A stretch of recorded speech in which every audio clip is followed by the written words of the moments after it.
Assalamualaikum warahmatullahi wabarakatuh. Kami dari kelompok 5 akan memaparkan materi tentang money market instrument. Sebelumnya saya akan memperkenalkan anggota dari kelompok 5. Anggota kelompok 5 terdiri dari Amalia Safitri, Yustika Dwinovia, Putri Afikasari, dan Nabila Skaindi Devi. Yuk, kita lanjut ke materinya. Instrumen pasar uang. Instrumen yang diperdagangkan, diperjualbelikan pada pasar uang merupakan surat berharga jangka pendek yang memiliki jatuh tempo kurang dari 1 tahun. Nah, pada kesempatan kali ini, kami akan membahas yang merupakan instrumen pasar uang, yaitu ada 5. Di antaranya ada treasury bills, commercial paper, certificate of deposit, banker acceptance, dan repo. Yang pertama ada treasury bills, merupakan instrumen hutang yang pemerintah atau bank sentral terbitkan atas tunjuk dengan jumlah tertentu yang akan dibayarkan kepada pemegang pada tanggal yang telah ditentukan. T-bills dijual atas dasar diskonto dengan jumlah diskonto ditetapkan melalui proses pelelangan, sehingga T-bills tidak memberikan bunga secara langsung. Nah, T-bills ini memberikan beberapa kelebihan, yaitu yang satu, tidak beresiko karena terbit oleh lembaga pemerintah atau bank sentral. Yang kedua, memiliki pasar sekunder yang menjadikannya mudah diperjualbelikan. Yang ketiga, kemungkinan terjadi kerugian sangat kecil apabila investor menjual surat berharga ini untuk memenuhi kebutuhan likuiditasnya.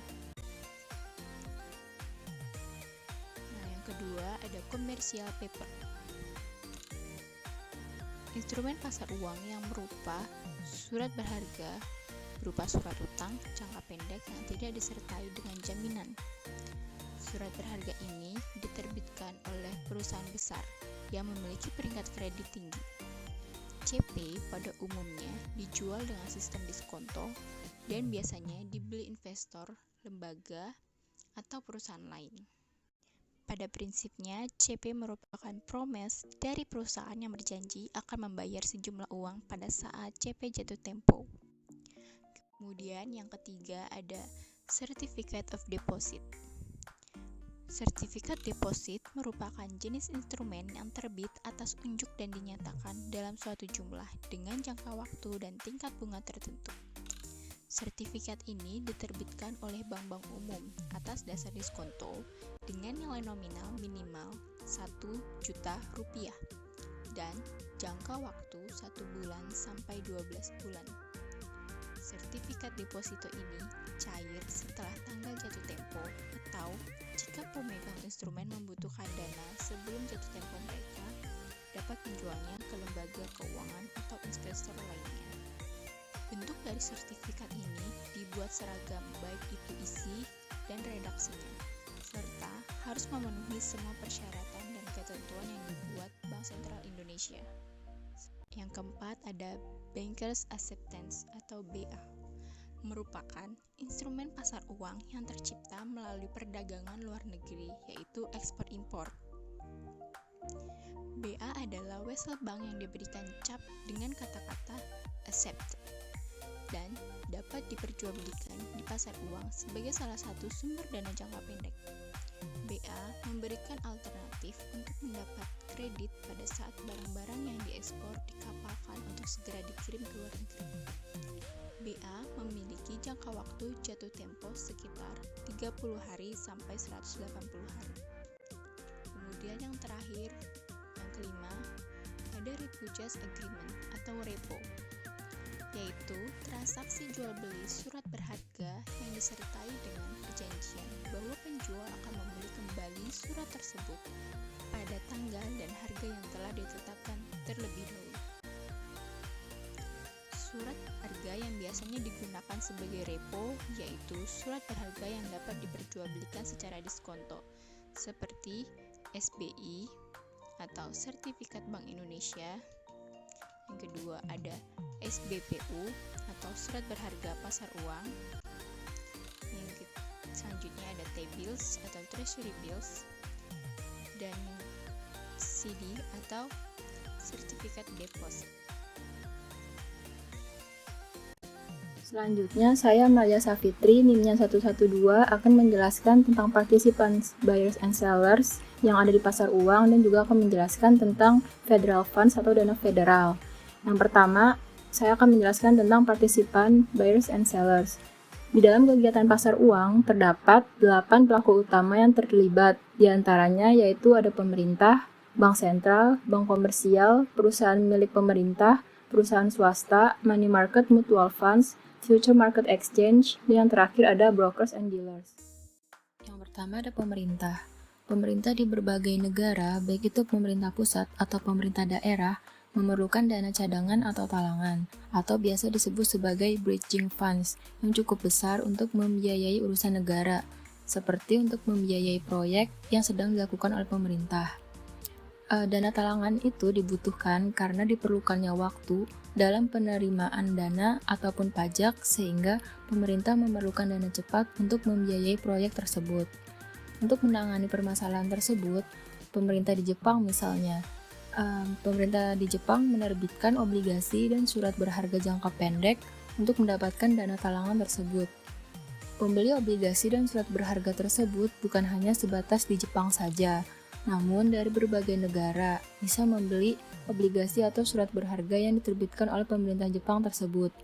Obligasi dan surat berharga yang diterbitkan pemerintah biasanya hampir tidak memiliki resiko atau mendekati free of default risks, sehingga memiliki tingkat suku bunga yang rendah dan sangat liquid atau pencairan dananya itu sangat cepat. Hal tersebut untuk menarik minat para investor.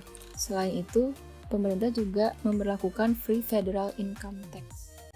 Lalu yang kedua ada bank sentral. Bank sentral merupakan pelaku utama dalam kegiatan pasar uang. Mengapa? Hal ini dikarenakan salah satu tugas dari bank sentral yaitu untuk menjaga stabilitas moneter dan harga melalui kontrol terhadap besarnya likuiditas yang ada di pasar uang. Dalam melaksanakan tugasnya tersebut, bank sentral mengeluarkan surat berharga pemerintah atau biasa disebut sebagai treasury bills maupun surat berharga bank sentral lainnya, misalnya sertifikat Bank Indonesia. Hal tersebut untuk mengontrol likuiditas bank maupun lembaga keuangan non-bank. Kegiatan tersebut dilakukan dengan menjual ataupun membeli surat berharga dengan metode repurchase agreement. Yang ketiga ada bank komersial. Menurut Cook dan LaRoche, terdapat 3 peran utama bank komersial di pasar uang, yaitu yang pertama, bank komersial sebagai lembaga perantara dari unit surplus kepada unit defisit yang memerlukan dana atau biaya untuk membiayai kredit atau investasi, serta untuk memenuhi ketentuan kewajiban giro minimum yang harus dipenuhi kepada bank sentral. Selain meminjam dana di pasar uang, bank komersial dan lembaga keuangan lainnya yang sedang memerlukan likuiditas dapat meminjam dana jangka pendek kepada bank sentral dengan sistem discount window. Dengan menggunakan sistem tersebut, biaya bunga ditetapkan langsung oleh bank sentral yang disebut dengan discount rate atau fasilitas diskonto. Selain dari beberapa hal yang sudah disebutkan, bank komersial juga dapat menghimpun dana di pasar uang menggunakan repurchase agreement. Lalu peran yang ketiga bank komersial di pasar uang yaitu sebagai pemberi jasa free base income. Dalam hal tersebut, bank komersial memberikan line of credit kepada penerbit surat berharga di pasar uang yang dapat dipercaya. Untuk komitmen lainnya yaitu dengan memberikan credit enhancement atau jaminan, umumnya dalam bentuk letter of credit. Jaminannya yaitu bank akan membayar senilai surat berharga yang diterbitkan oleh penerbit bila penerbit tersebut tidak dapat memenuhi kewajibannya. Peran kedua bank komersial di pasar uang yaitu sebagai dealer di pasar over-the-counter interest rate derivative atau pasar yang tidak terdaftar pada main stock exchange di Indonesia, yang tumbuh pesat dalam beberapa tahun terakhir ini, terutama di negara yang pasar uangnya maju seperti di Jepang, di Amerika, dan negara lainnya. Keempat, ada perusahaan milik pemerintah atau government sponsored enterprise. Peran perusahaan milik pemerintah di pasar uang yaitu meminjam dana dari pasar keuangan, dan menyalurkan kembali dana tersebut. Dana yang digunakan biasanya untuk aktivitas di sektor perumahan dan sektor pertanian. Yang kelima ada perusahaan swasta.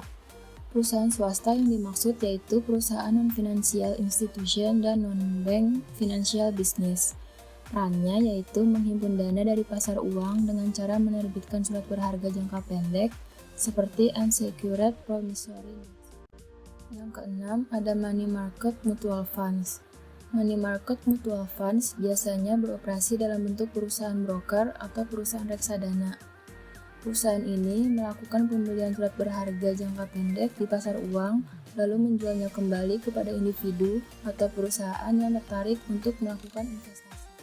Yang ketujuh ada future market exchange. Terdapat dua bentuk future market exchange, yaitu money market future options dan money market future contracts. Money market future contracts adalah persetujuan untuk menjual atau membeli surat berharga di pasar uang pada tanggal dan tingkat harga tertentu yang telah disepakati sebelumnya. Lalu, money market future options memberikan hak kepada pembeli atau pemegangnya untuk menjual atau membeli money market future contracts pada tingkat harga tertentu dan sebelum tanggal tertentu. Yang terakhir ada brokers and dealers. Peran broker dan dealer cukup penting dalam memasarkan surat berharga pasar uang di pasar perdana dan pasar sekunder. Peran broker yaitu mempertemukan penjual dan pembeli. Broker berperan cukup penting karena sebagai perantara antara pemberi dan peminjam pinjaman pada pasar uang dan juga berperan aktif sebagai perantara perdagangan antara dealer. Dealer menggunakan repurchase agreement atau repo untuk mendanai inventory mereka berupa surat berharga atau securities yang mereka miliki. Sementara itu, dealer juga berperan sebagai perantara di antara pelaku dalam pasar repo atau repurchase agreement dengan memberikan pinjaman kepada yang memerlukan dan melakukan pinjaman dari pihak yang memiliki kelebihan dana atau surplus. Lalu selanjutnya saya akan menjelaskan tentang dana federal atau federal funds. Dana federal adalah dana pinjaman yang diberikan oleh bank sentral kepada bank lain yang harus dikembalikan dengan segera. Federal Funds Rate atau FFR merupakan suku bunga antar bank yang fungsinya sebagai biaya pinjam meminjam cadangan bank atau bank reserve yang ditempatkan oleh bank umum kepada bank sentral Amerika dalam durasi semalam atau overnight. Menurut Hilton dan Rung tahun 2007, Federal Funds Rate merupakan suku bunga Amerika Serikat yang mengacu pada tingkat suku bunga bank dalam melakukan pembayaran kepada bank lain atas pinjaman saldo cadangan yang diadakan di The Fed atau Federal Reserve, selaku bank sentral di Amerika Serikat. Kalau di Indonesia, bank sentralnya itu adalah Bank Indonesia atau BI. Pinjam-meminjam dilakukan tanpa agunan atau jaminan, atau yang biasa disebut sebagai non-collateralized. Federal Funds Rate adalah suku bunga yang sangat penting bagi pelaku pasar finansial atau pasar uang, baik itu di Amerika maupun di berbagai negara lainnya termasuk di Indonesia. Terdapat 6 pelaku yang ada di pasar federal funds ini, yaitu ada badan federal, perbankan komersial, perusahaan yang disponsori oleh pemerintah, lembaga simpan pinjam, perusahaan sekuritas, dan yang terakhir ada cabang bank asing yang beroperasi di Amerika. Pasar Euro Currency. Pasar Euro Currency ini merupakan pasar perbankan internasional yang memudahkan transfer dana internasional, khususnya yang berjangka waktu pendek.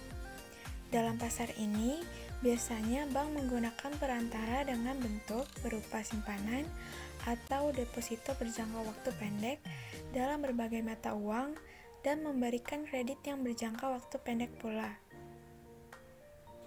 Kondisi pasar Euro Currency. Dalam penyaluran kredit, pasti ada persyaratan atau kondisi yang harus dipenuhi, yaitu yang pertama, jangka waktu kredit, yang kedua, tingkat bunga, dan yang ketiga, instrumen perbankan. Pengawasan yang sekiranya dibutuhkan dalam pasar Euro Currency yaitu mengekang kemampuan penciptaan kredit, mengurangi spekulasi mata uang, dan memelihara kedaulatan ekonomi negara-negara industri.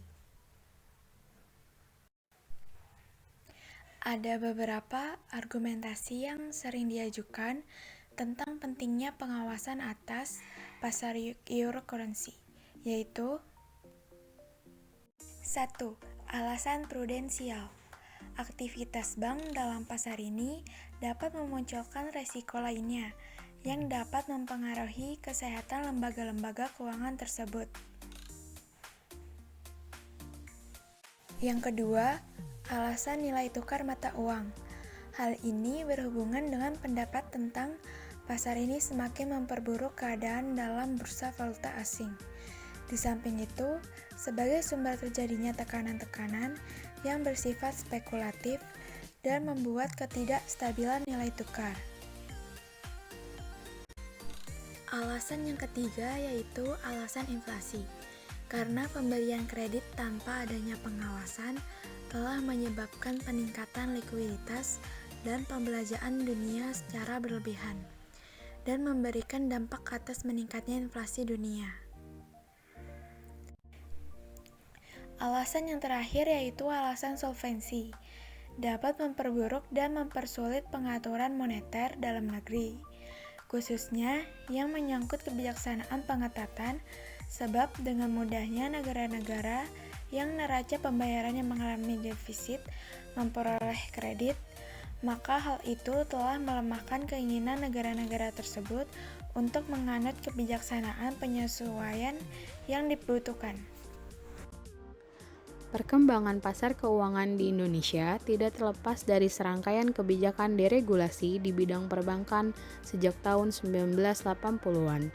Deregulasi tersebut sudah berhasil mendorong sektor perbankan bertumbuh dengan cepat, baik jumlah aset, jumlah bank, maupun jumlah produk perbankan sendiri.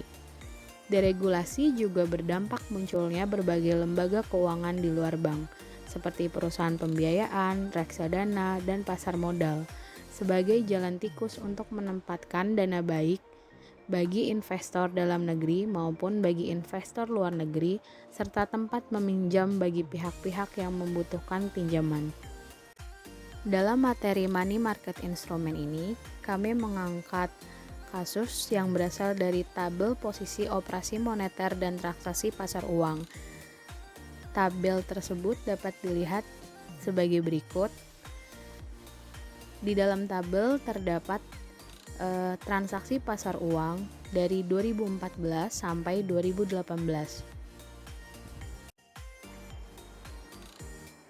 Dari tabel di atas, dapat dilihat dari instrumen yang diperdagangkan di pasar uang, terlihat ada beberapa instrumen yang volumenya mengalami peningkatan di beberapa tahun, namun ada juga yang mengalami penurunan. Sertifikat Bank Indonesia adalah instrumen kebijakan moneter yang digunakan oleh Bank Indonesia dalam rangka pelaksanaan kebijakan moneter dan sekaligus sebagai instrumen pasar uang. Dua posisi SBI pada tahun 2014 dan tahun 2016 cenderung mengalami peningkatan, meskipun pada tahun 2015 dan 2018 sempat mengalami penurunan, namun meningkat kembali pada tahun 2019. Selain SBI, sertifikat deposit Bank Indonesia merupakan instrumen pasar uang yang merupakan alternatif utama yang digunakan oleh pihak perbankan untuk memenuhi kebutuhan dana jangka pendeknya. Volume sertifikat deposit Bank Indonesia cenderung mengalami penurunan yang cukup signifikan dari tahun ke tahun. Hal tersebut dikarenakan menurunnya tingkat suku bunga dalam negeri beberapa tahun terakhir. Dapat diinformasikan, walaupun sertifikat deposit Bank Indonesia merupakan salah satu instrumen pasar uang dalam prakteknya, sertifikat deposit Bank Indonesia tidak diperdagangkan secara aktif di pasar uang, tetapi hanya sebagai portofolio keuangan. Selain SBI dan sertifikat deposit Bank Indonesia, dalam tabel tersebut terdapat REPO, merupakan instrumen pasar uang yang merupakan salah satu bentuk investasi yang ada dalam dunia saham.